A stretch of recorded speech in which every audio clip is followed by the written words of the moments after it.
2025 September 29 അന്ന് പാക് അധീന കശ്മീരിൽ ചരിത്രത്തിൽ ആദ്യമായി ആയിരക്കണക്കിന് ജനങ്ങൾ ഒരുമിച്ച് തെരുവിലിറങ്ങി. പ്രാദേശിക തലസ്ഥാനമായ മുസാഫറാബാദ് മുതൽ മിർപൂർ വരെ ജനങ്ങൾ ഒരേ ശബ്ദത്തിൽ വിളിച്ചു പറഞ്ഞു, ഞങ്ങൾക്ക് നീതി വേണം. എന്താണ് പാക് അധീന കശ്മീരിൽ സംഭവിക്കുന്നത്? എന്തിനാണ് പൊതുജനങ്ങൾ പ്രതിഷേധിക്കുന്നത്? പാകിസ്ഥാൻ സർക്കാരിന്റെ പ്രതികരണം എന്താണ്? ഇത് ഇന്ത്യയെ എങ്ങനെ ബാധിക്കുന്നു? ഇക്കാര്യങ്ങളെല്ലാമാണ് ഇന്ന് നമ്മൾ ചർച്ച ചെയ്യുന്നത്. Welcome to the opinion. Be informed before you debate.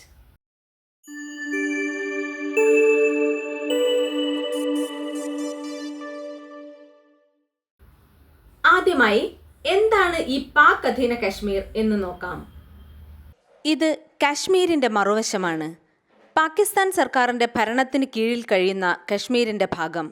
വർഷങ്ങളായി സമാധാനപരമായ പ്രദേശം എന്ന് പാകിസ്ഥാൻ പറഞ്ഞുകൊണ്ടിരിക്കുന്ന പ്രദേശം. ഇനി പ്രശ്നത്തിലേക്ക് വരാം. കഴിഞ്ഞ ദിവസങ്ങളിൽ അവിടെ എന്താണ് സംഭവിച്ചത്? കശ്മീരിലെ പാകിസ്ഥാൻ സർക്കാരിന്റെ അടിച്ചമർത്തൽ ഭരണവും നിയമവിരുദ്ധമായ അധിനിവേശവും റിസോഴ്സസ് അഥവാ വിഭവങ്ങൾ വ്യവസ്ഥാപിതമായി കൊള്ളയടിക്കുന്നതിനും ഭീകരമായ മനുഷ്യാവകാശ ലംഘനങ്ങൾക്കും കാരണമായി. ഇത് ജനജീവിതം ദുരിതപൂർണമാക്കി. ഈ പശ്ചാത്തലത്തിലാണ് ജനങ്ങൾ നീതിക്ക് വേണ്ടി ഒരുമിച്ച് തെരുവിലിറങ്ങിയത്. ഈ പ്രതിഷേധങ്ങൾ എങ്ങനെ, എപ്പോൾ ആരംഭിച്ചു? അതിന്റെ നാൾ വഴികൾ നമുക്കൊന്ന് നോക്കാം. പാകിസ്ഥാൻ സർക്കാർ പാക് അധീന കശ്മീരിലെ ഏതൊരു പ്രശ്നത്തിനും ഇന്ത്യയെ കുറ്റപ്പെടുത്താറുണ്ടെങ്കിലും നിലവിലെ പ്രതിഷേധങ്ങൾക്ക് കുറഞ്ഞത് 2 വർഷമെങ്കിലും പഴക്കമുണ്ട്. വിദ്യാർത്ഥികൾ, ബിസിനസ്സുകൾ, പ്രൊഫഷണലുകൾ എന്നിവരുൾപ്പെടുന്ന സിവിൽ സൊസൈറ്റി ഗ്രൂപ്പായ ജോയിന്റ് അവാമി ആക്ഷൻ കമ്മിറ്റി അഥവാ JAAC ആണ് പ്രതിഷേധങ്ങൾക്ക് നേതൃത്വം നൽകുന്നത്. 2023 വിവിധയിടങ്ങളിൽ നടത്തിയ നിരവധി പ്രകടനങ്ങളിലൂടെയാണ് ഈ പ്രതിഷേധം ആരംഭിക്കുന്നത്. വർദ്ധിച്ചുവരുന്ന വൈദ്യുതി ബില്ലുകൾക്കും സബ്സിഡിയുള്ള ഗോതമ്പിന്റെ ക്ഷാമത്തിനുമെതിരെയാണ് താമസക്കാർ ആദ്യം അണിനിരന്നത്. ഈ മേഖലയിലെ മഗ്ല ജലവൈദ്യുത പദ്ധതിയിൽ നിന്ന് ഗണ്യമായ അളവിൽ വൈദ്യുതി ഉൽപ്പാദിപ്പിക്കുന്നതിനാൽ അവർക്ക് വലിയ വൈദ്യുതി ബില്ലുകൾ നൽകേണ്ടതില്ലെന്ന് പാക് അധീന കശ്മീരിലെ ജനങ്ങൾ വാദിക്കുന്നു. പാകിസ്ഥാനിൽ മൊത്തത്തിലുണ്ടായ സാമ്പത്തിക തകർച്ചയും പാക് അധീന കശ്മീരിലെ പ്രശ്നങ്ങളുടെ തീവ്രത വർദ്ധിപ്പിച്ചിട്ടുണ്ട്.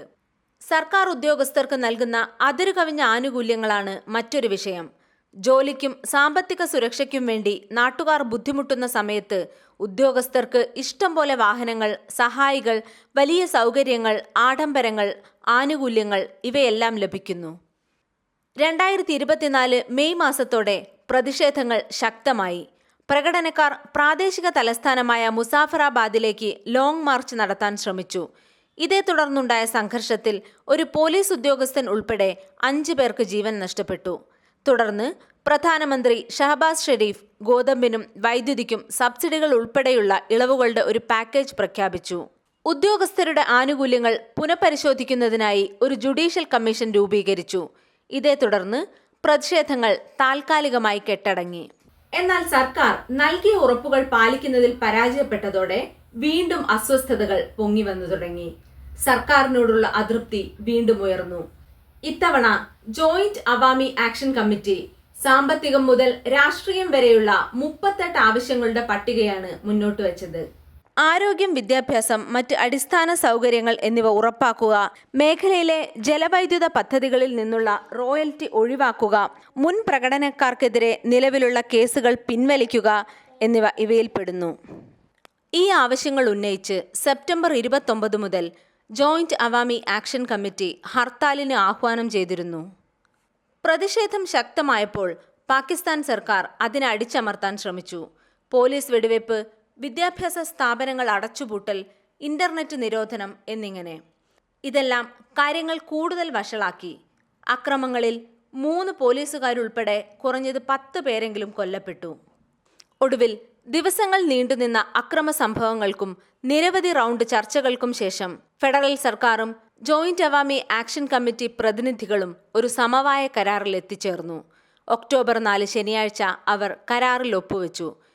10 ബില്യൺ PKR വൈദ്യുതി സംവിധാനം, ഹെൽത്ത് കാർഡുകൾ, MRI യന്ത്രങ്ങൾ, പുതിയ വിദ്യാഭ്യാസ സ്ഥാപനങ്ങൾ തുടങ്ങിയവയെല്ലാം പുതിയ കരാറിൽ ഉൾപ്പെടുത്തിയിട്ടുണ്ട്. ഇതേ തുടർന്ന് സംഘർഷം തൽക്കാലത്തേക്കെങ്കിലും വീണ്ടും അവസാനിച്ചിരിക്കുകയാണ്. പാക് അധീന കശ്മീരിലെ ഈ അസ്വാരസ്യങ്ങൾ ഇന്ത്യയെ എങ്ങനെയൊക്കെയാണ് ബാധിക്കുന്നത്? ഈ വിഷയത്തിൽ ഇന്ത്യയുടെ നിലപാട് എന്തൊക്കെയാണ്? നിലവിൽ പാകിസ്ഥാൻ സർക്കാരിന്റെ കീഴിലാണ് ഉള്ളതെങ്കിലും പാക് അധീന കശ്മീർ ഇന്ത്യയുടെ അവിഭാജ്യ ഘടകമാണ് എന്നതാണ് ഇന്ത്യയുടെ ഔദ്യോഗിക നിലപാട്. അതുകൊണ്ട് തന്നെ അവിടുത്തെ ജനങ്ങളുടെ പ്രശ്നങ്ങളിൽ ഇന്ത്യക്ക് തീർച്ചയായും ആശങ്കയുണ്ട്. അതിർത്തി പ്രദേശമായതുകൊണ്ട് ഈ അസ്വാരസ്യങ്ങൾ ഇന്ത്യക്ക് സുരക്ഷാ ഭീഷണികളും സൃഷ്ടിക്കുന്നുണ്ട്. പാക് അധീന കശ്മീരിൽ നിന്നുള്ള ഭീകരവാദികൾ ഇന്ത്യയിലേക്ക് നുഴഞ്ഞുകയറാൻ സാധ്യതയുണ്ട്. പാകിസ്ഥാനും ചൈനയുമായി ചേർന്ന് പാക് അധീന കശ്മീരിൽ നിർമ്മിക്കുന്ന ചൈന പാക് എക്കണോമിക് കോറിഡോർ പോലുള്ള വികസന പദ്ധതികളും ഇന്ത്യയുടെ താൽപ്പര്യങ്ങൾക്ക് വിരുദ്ധമാണ്. പാക് അധീന കശ്മീരിൽ പാകിസ്ഥാൻ സർക്കാർ നടത്തുന്ന അടിച്ചമർത്തലുകളെയും മനുഷ്യാവകാശ ലംഘനങ്ങളെയും ഇന്ത്യ അതിശക്തമായി അപലപിക്കുകയും അന്താരാഷ്ട്ര വേദികളിൽ ഇതിനെതിരെ ശബ്ദമുയർത്തുകയും ചെയ്യുന്നുണ്ട്. ഇന്ത്യൻ കശ്മീരിൽ വികസനവും ടൂറിസവും വളരുമ്പോൾ കശ്മീരിന്റെ മറുവശമായ പാക് അധീന കശ്മീരിൽ കലാപങ്ങളും മനുഷ്യാവകാശ ലംഘനങ്ങളും നടക്കുന്നത് സങ്കടകരമായ കാര്യം തന്നെയാണ്. ഇപ്പോൾ പാകിസ്ഥാൻ സർക്കാർ അംഗീകരിച്ച അഗ്രിമെന്റിലൂടെ താൽക്കാലികമായി പ്രശ്നങ്ങൾ അവസാനിച്ചെങ്കിലും പ്രതിജ്ഞകൾ അവർ നിറവേറ്റുമോ എന്ന് കണ്ടു തന്നെ അറിയണം. എന്തായാലും പാക് അധീന കശ്മീരിലെ ജനങ്ങൾ ഉണർന്നു കഴിഞ്ഞു. അവർക്ക് ശബ്ദമുണ്ട്, അവർക്ക് സ്വപ്നമുണ്ട്. അത് വൈകിയെങ്കിലും ഭരണകൂടത്തിന് അംഗീകരിക്കേണ്ടിയും വന്നു. ഈ പോരാട്ടം ഒരു പ്രദേശത്തിന്റെയോ കുറച്ചു ജനങ്ങളുടെയോ മാത്രമല്ല, മറിച്ച് ജനാധിപത്യത്തിന്റെയും നീതിയുടെയും കൂടിയാണ്.